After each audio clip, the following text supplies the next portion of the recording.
Hello नमस्कार, कैसे हैं आप लोग और कैसी चल रही है आपकी पढ़ाई। आज के इस वीडियो में बात करेंगे निबंध कैसे लिखें, निबंध लेखन पर। तो ये वीडियो आपके लिए बहुत ही ज़्यादा इंपॉर्टेंट और यूज़फुल होने वाला है, क्योंकि निबंध तो बोर्ड एग्जाम में आते ही आते हैं। तो ये वीडियो को आपको देखना है, क्योंकि आज के इस वीडियो में मैं आपको बहुत कुछ सिखाने वाला हूँ। आप हिंदी में निबंध लिखते हैं और यही इंग्लिश में आपको ऐसे लिखने के लिए दिया जाता है। तो चलिए बात करते हैं कि निबंध कैसे लिखें। सबसे पहली बात, निबंध आपको किसी टॉपिक पर लिखना होता है। उसमें आपके क्या विचार हैं उस टॉपिक के बारे में, आपकी क्या सोच है, उस टॉपिक के बारे में आपको कितना ज्ञान है, इस चीज को परखा जाता है, इस चीज को देखा जाता है। जैसे आपको कोई टॉपिक दे दिया गया, सपोज दैट आपको दे दिया गया पर्यावरण, तो आपको पर्यावरण के बारे में कितनी नॉलेज है, क्या क्या आप लिख सकते हैं। फिर दे दिया गया आपको प्रदूषण, फिर आपको दे दिया गया जनसंख्या वृद्धि की समस्या, ये बहुत ट्रेंडिंग टॉपिक है, ये अक्सर पूछे जाते हैं। फिर दे दिया गया आपको, जैसे दे दिया गया शिक्षा पर निबंध लिखिए। फिर दे दिया गया आपको इंटरनेट पर निबंध लिखिए, है ना, कंप्यूटर पर निबंध लिखिए, है ना। फिर आपको दे दिया गया जैसे अनुशासन पर निबंध लिखिए। ये ट्रेंडिंग टॉपिक है, इनको आपको पढ़ना ही पढ़ना है। सबसे पहले देखिए, आपको बता दें कि निबंध दो तरीके से लिखा जाता है। एक होता है संकेत बिंदु के बिना, संकेत बिंदु के बिना। जैसे पर्यावरण पर आपको निबंध लिखना है संकेत बिंदु के बिना, तो आप लिखेंगे कि परिधन आवरण, हमारे चारों तरफ आसपास के वातावरण को हम पर्यावरण कहते हैं। फिर नीचे लिखेंगे पर्यावरण से हमें बहुत ढेर सारी उपयोगी चीजें मिलती हैं, जैसे फल, लकड़ी, अनाज, है ना, कुछ औषधियां भी हमें प्राप्त होती हैं। फिर नीचे लिखेंगे पर्यावरण को आज बहुत से लोग, है ना, बहुत से जीव जंतु, मनुष्य उनको हानि पहुंचा रहे हैं, जैसे वनों की कटाई कर रहे हैं, है ना। इस तरह करके बहुत ढेर सारे पॉइंट आप बिना लाइन के आप लिखते जा रहे हैं, लिखते जा रहे हैं, लिखते जा रहे हैं। लेकिन ये कब तक लिखा जाता है, ये छोटे बच्चे लिखते हैं। जैसे आप गाय पर निबंध लिखते थे, जैसे आप स्कूल पर निबंध लिखते थे। लेकिन अब आप बड़े हो गए हैं, अब आप 10th में हैं या फिर आप 12th में हैं, तो वहां पर आपको कैसे लिखना है, वहां पर आपको संकेत बिंदु के साथ निबंध लिखना है। संकेत बिंदु क्या डालना है, सपोज दैट मैंने दिया पर्यावरण पर, तो सबसे पहले आपको लिखना है रूपरेखा। रूपरेखा इंग्लिश में बोलते हैं इसको आउटलाइन। क्या लिखना है, आउटलाइन। आउटलाइन में सबसे पहले आपको डालना है प्रस्तावना।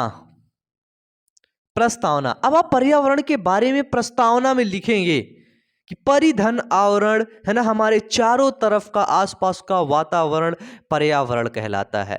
पर्यावरण से हमें शुद्ध वायु मिलती है ना। पर्यावरण से हमें अनेक उपयोगी चीज जैसे लकड़ी, फल, औषधियां प्राप्त होती हैं। तो इन सभी चीजों को आप प्रस्तावना में लिखेंगे। फिर आप थोड़ा सा प्रस्तावना में लिख देंगे कि कुछ हानिकारक घटकों की वजह से पर्यावरण प्रदूषित हो रहा है ना। इस तरह करके आप लिखेंगे प्रस्तावना। फिर आप पर्यावरण जैसे है, तो आप पर्यावरण के बारे में प्रस्तावना तो लिख दिए, अब आप क्या लिखेंगे, अब लोग भैया क्या लिखे बताइए, तो आप लिखेंगे कि पर्यावरण को हानियां कैसे पहुंच रही हैं, है ना, कि पर्यावरण को हानि कैसे पहुंच रही है, कौन पर्यावरण को हानि पहुंचा रहा है, इसको लिखेंगे। फिर पर्यावरण से हमको लाभ क्या क्या मिल रहे हैं, हानि और लाभ तो लिखने ही लिखने हैं, है ना, कि पर्यावरण को हानि कौन पहुंचा रहा है, पर्यावरण से लाभ हमको कौन से मिल रहे हैं, है ना।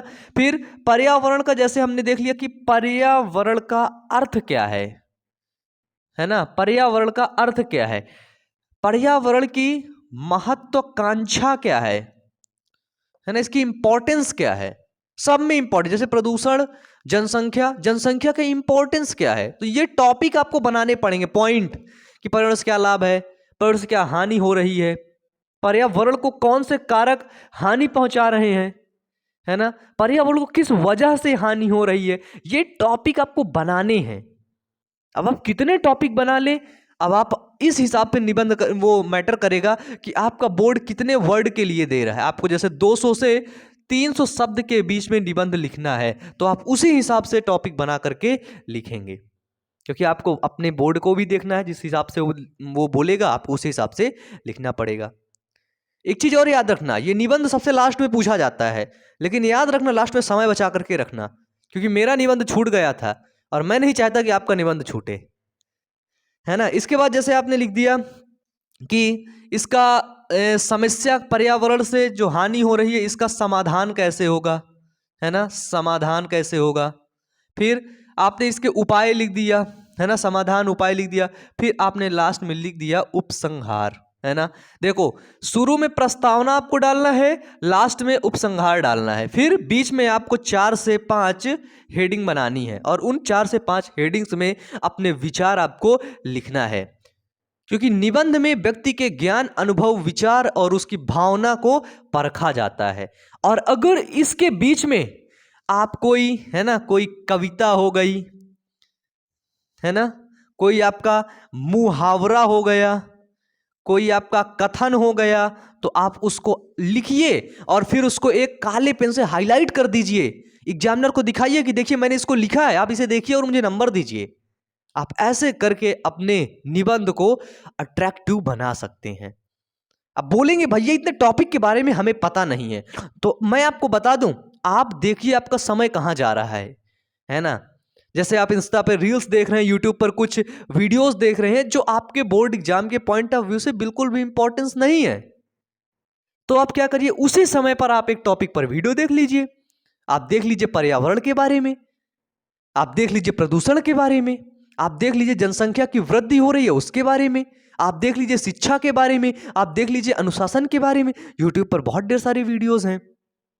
और यदि इंटरनेट की प्रॉब्लम है, आपके पास इंटरनेट नहीं है या फिर आपको मोबाइल नहीं मिलता है, तो आप उस समय में क्या करेंगे, तो उस समय में आप अपनी किताब को खोलिए, खोल के बैठे रहिए, फिर उसमें देखिए क्या लिखा है। किताब भी आपको देखेगी और मुस्कुराएगी, आप भी उसको देख के मुस्कुराएंगे। फिर थोड़ी देर बाद क्या होगा, आपको किताब के साथ अच्छा कम्युनिकेट होगा, है ना। आप उसको देखते रहेंगे, थोड़ा सा किताब के प्रति आपको प्यार आ जाएगा। फिर आप देखते देखते पढ़ने लगेंगे, पढ़ने लगेंगे, पढ़ने लगेंगे। उससे क्या होगा, आपको जानकारी मिलेगी। तो थोड़ा सा आप प्रोडक्टिव होइए, थोड़ा सा आप अपनी नॉलेज को बढ़ाइए। और कैसे बढ़ाना है, तो देखिए नॉलेज का फॉर्म था पहले के ज़माने में, पहले क्या अभी के ज़माने में भी, किताब, बुक्स, और आज का जो मतलब आज का जो समय चल रहा है उस समय में वीडियोस। तो आप बुक्स पढ़ के अपनी नॉलेज को बढ़ा सकते हैं, वीडियोस के माध्यम से अपनी नॉलेज को बढ़ा सकते हैं, या फिर जो लोग आपको कुछ बता रहे हैं, आपके टीचर्स कुछ आपको बता रहे हैं, या फिर कोई और लोग आपको कुछ बता रहे हैं, तो आपको उससे भी नॉलेज मिलती है, तो आप ऐसे करके बढ़ा सकते हैं। तो इस तरह करके आप इस टॉपिक पर वीडियोस देखेंगे, इस टॉपिक पर डिस्कशन करेंगे, तो आपके ये टॉपिक मजबूत हो जाएंगे। इन टॉपिक्स पर आपको अच्छी पकड़ हो जाएगी, आपको नॉलेज हो जाएगी। फिर आप इसके बारे में लिख सकते हैं, आप अपने विचार भी लिख सकते हैं। तो मुझे उम्मीद है इस वीडियो को देखने के बाद आपका क्या विचार है, नीचे कमेंट बॉक्स में कमेंट करके जरूर बताइए। हम आपके कमेंट का इंतजार करेंगे। Wish you all the best. Thank you.